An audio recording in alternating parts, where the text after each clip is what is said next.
Kebutuhan air jernih bagi kehidupan sangatlah diperlukan.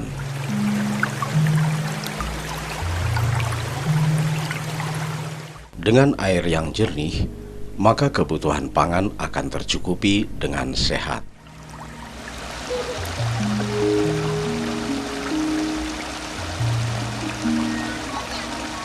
Bahkan air jernih juga berfungsi sebagai alat pembersih tubuh yang sehat pula.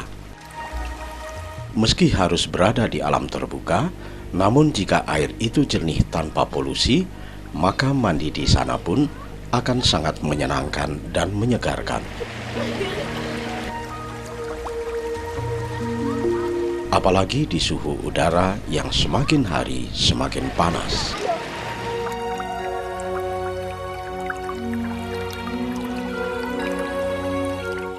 Air jernih bisa didapatkan dari mata air yang memang terjaga keberadaannya. Jika mata air sudah tidak terjaga, maka jangan berharap ada air yang jernih mengalir.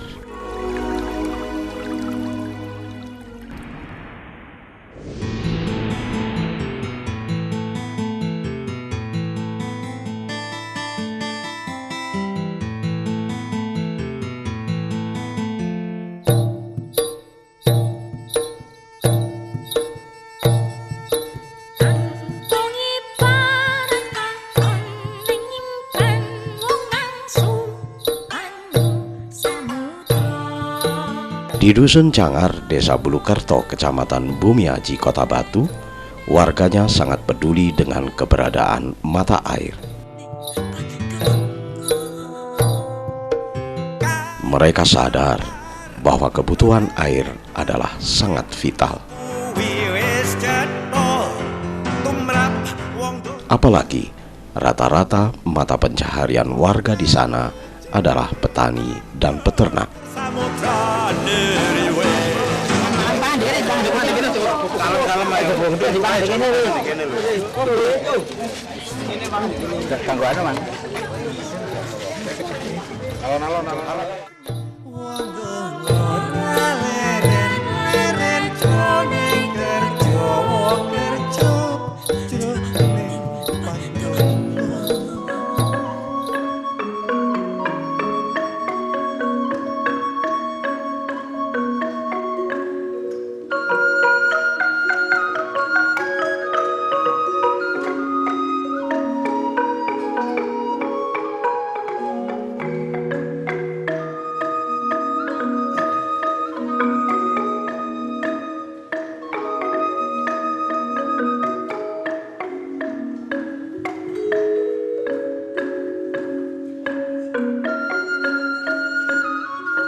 Untuk menjaga kelestarian mata air, maka warga Dusun Cangar, Desa Bulukerto memiliki cara tersendiri,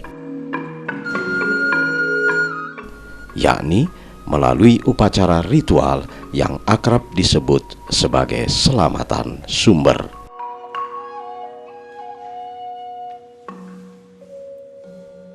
Untuk event hari ini adalah ruat desa, juga ruat sumber. Artinya sebuah upaya yang namanya selamatan ini upaya masyarakat bersama jajaran pemerintahan desa terutama di Bulukerto, yaitu sebagai wujud syukurnya terhadap Tuhan Yang Maha Esa ketika rahmat taufik semuanya yang telah diberikan. Oleh karena itu bentuk bersyukurnya dibentuklah sebuah acara selamatan desa dan selamatan sumber ini. Untuk selamatan sumber ini adalah sebagai wujud bekti. Jadi ulu bekti, kalau dalam bahasa ulu bekti, ngaturi ulu bekti itu identik dengan persembahan kita terhadap Tuhan Yang Maha Esa, terhadap sesuatu yang telah diberikan, salah satunya adalah air. Ketika kita ngomong air, nggak boleh lepas kita ngomong sumber. Oleh karena itu, tadi kita melakukan selamatan sumber Gemulo, salah satu upaya untuk bersyukur, sekaligus upaya untuk pelestarian daripada sumber Gemulo itu sendiri.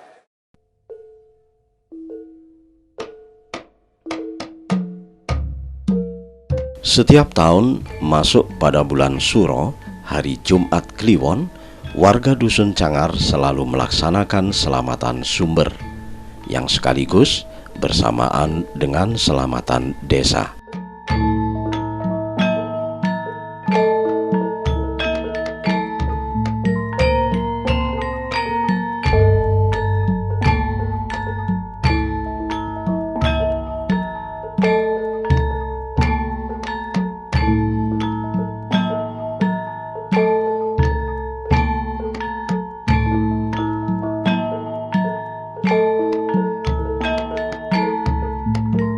Tentu saja partisipasi warga Dusun Cangar sangatlah besar.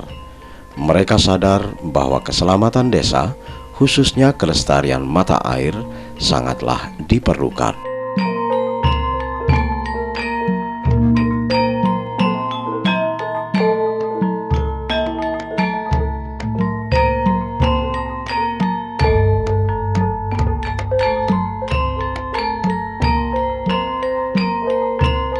Satu hari menjelang selamatan, warga desa sudah mempersiapkan berbagai perangkat sebagai sarana selamatan.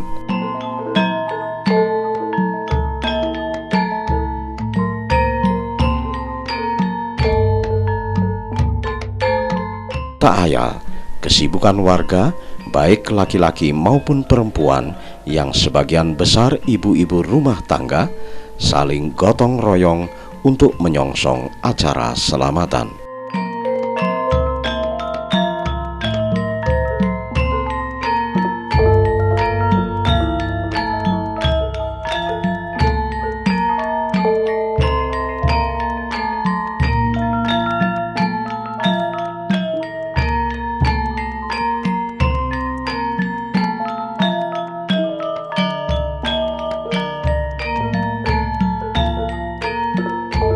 Yang menarik dari selamatan sumber dan selamatan desa tersebut adalah benda-benda dan bahan makanan yang disajikan adalah benda dan bahan makanan tradisional.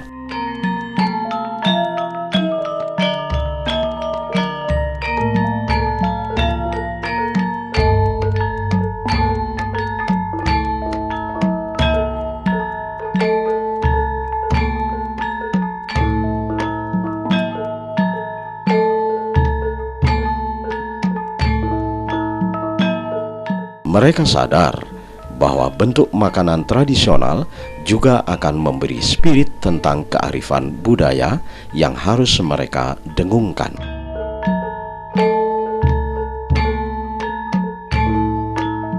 Sebab dari nilai kearifan budaya, mereka berharap mampu menghadapi kehidupan di zaman modern tanpa meninggalkan warisan budaya leluhur.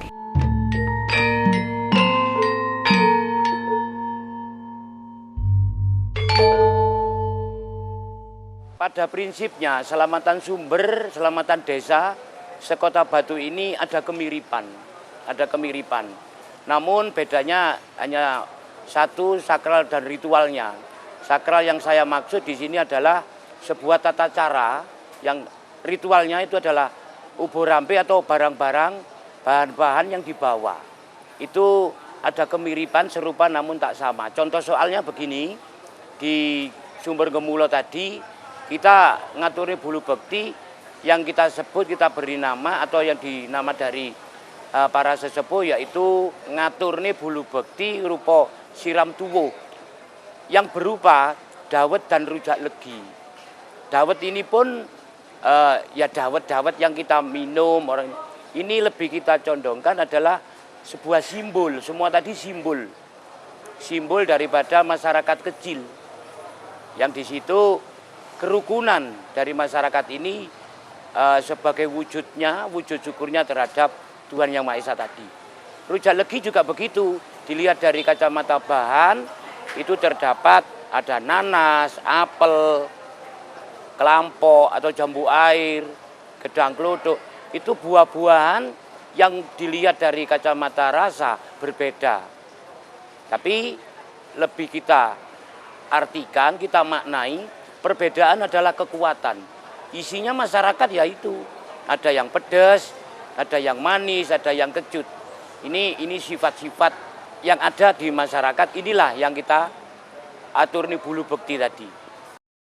Manfaatnya pertama bahwa dari lebih kita tujukan kepada masyarakat, terutama di anak mudanya dan anak-anak kita.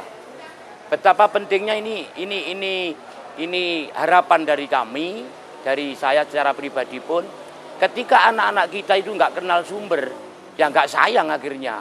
Oleh karena itu, dari yang tua, dari yang setengah tua maupun yang muda, ini simbol-simbolnya tadi kita ajak. Ketika yang tua sudah nggak mampu melakukan perjalanan ke sumber, siapa lagi kalau bukan penerusnya sebagai anak muda.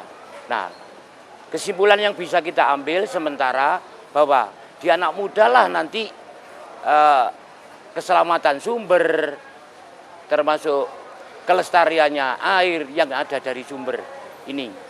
Alangkah indahnya ketika sejak dini ada yang anak-anak tadi, anak SD, SMP sampai di mahasiswa, kita ajak itu memang. Selain dia ada kemauan, ingin tahunya dia, kita arahkan, ini sumber, tolong rawat.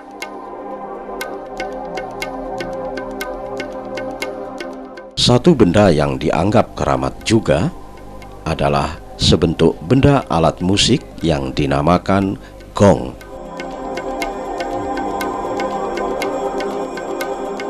Alat tersebut adalah salah satu bentuk alat musik yang biasa digunakan dalam permainan musik pengiring tari maupun wayang.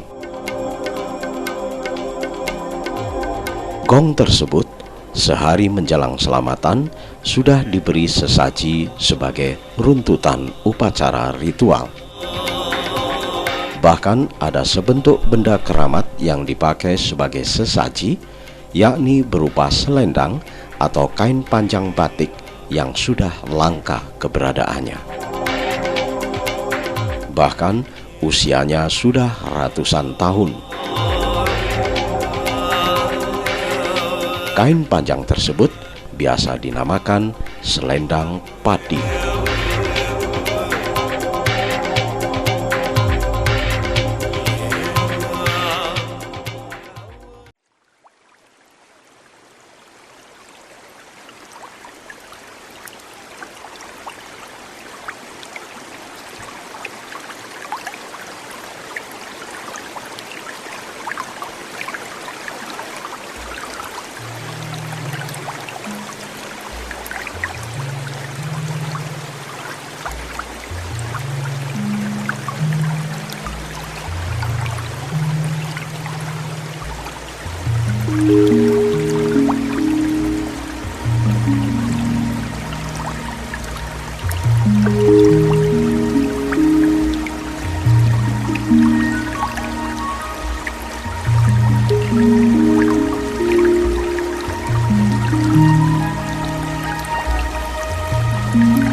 Dalam upacara ritual selamatan sumber, tentu saja dengan cara adat istiadat budaya Jawa. Berbagai perangkat yang dianggapnya bertuah tidak luput dengan kehadiran berbagai macam sesaji.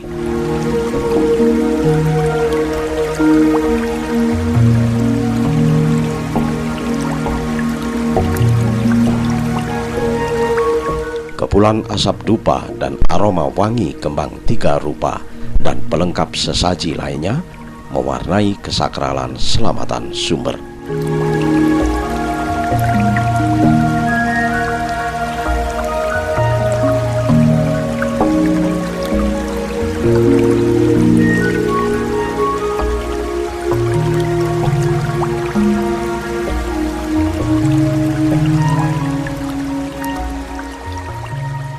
Bentuk-bentuk macam itu, ritual tadi banyak, artinya tidak hanya 1 tahun sekali. Pertama, yaitu ketika kita masuk di bulan Suro.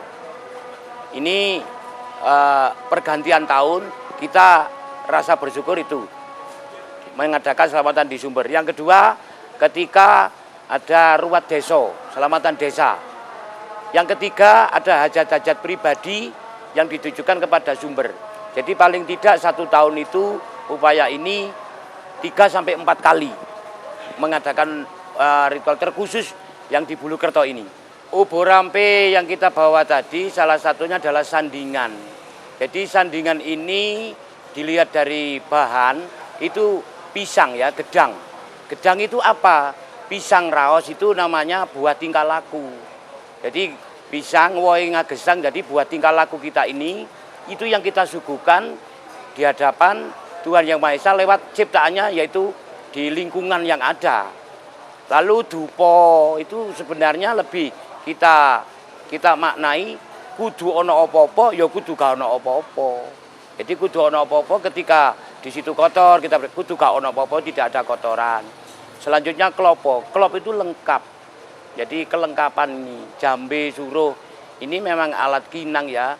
Tapi suruh itu kan bisa kita maknai godong suruh itu wolak-wali nggak sama, ada tulangnya ada di atas, sementara yang bagian bawah nggak ada tulangnya. Artinya rasa ini ternyata rasa apapun itu berlaku untuk semua orang, semua umat. Sama sebenarnya itu sama. Lalu badek tapi ketan ireng ini sari-sarinya keturutan. Jadi kita punya keinginan apa itu inti sarinya agar keturutan atau terkabul. Selanjutnya lagi beras beri gak lewas. Jadi nggak boleh setengah hati. Ini sekar tigan. Jadi sekar tigan itu sekar itu karep, kemauan. Kemauan kita di 3. 1, sesama manusia. Manusia dengan hewan, manusia dengan tumbuhan. Ini simbol-simbolnya bisa kita manai macam yang saya sampaikan tadi. Itu masih banyak lagi, tapi paling tidak inti-intinya sandingan itu.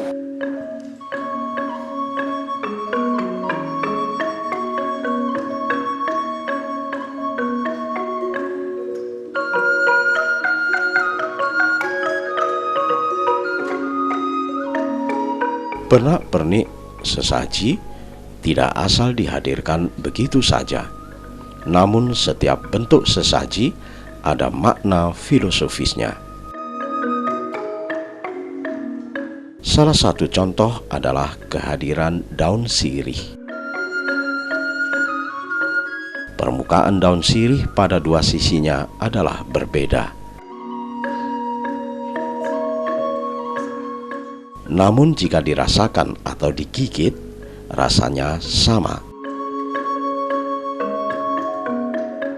Hal tersebut memiliki makna bahwa perbedaan apapun sebenarnya memiliki rasa yang sama. Sehingga tidak perlu dalam kehidupan ini harus mempermasalahkan perbedaan ras, suku, dan agama. Dan masih banyak lagi benda-benda sesaji yang semuanya memiliki makna filosofis dalam kehidupan anak manusia.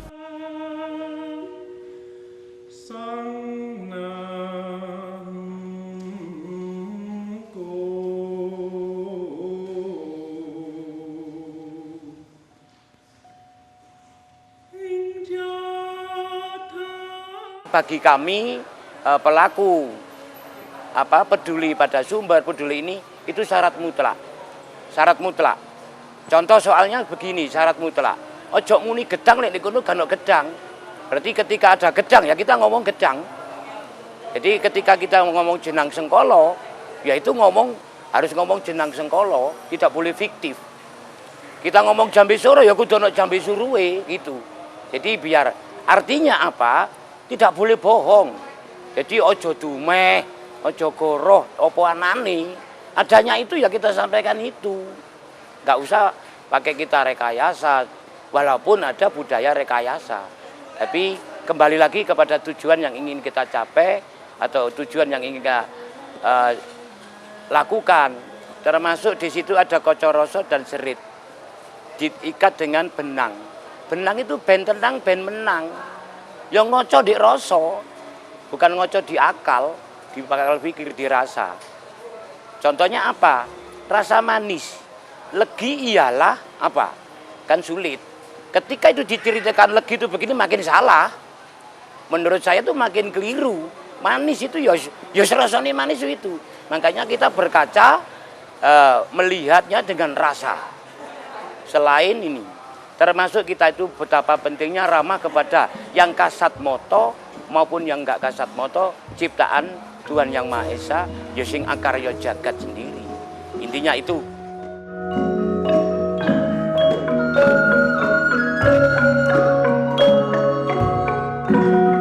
Begitulah salah satu cara bagaimana agar alam lingkungan di sekitar kehidupan kita bisa terjaga dengan baik. Khususnya keberadaan mata air yang sangat kita butuhkan sampai kelak di kemudian hari saat anak cucu kita membutuhkannya.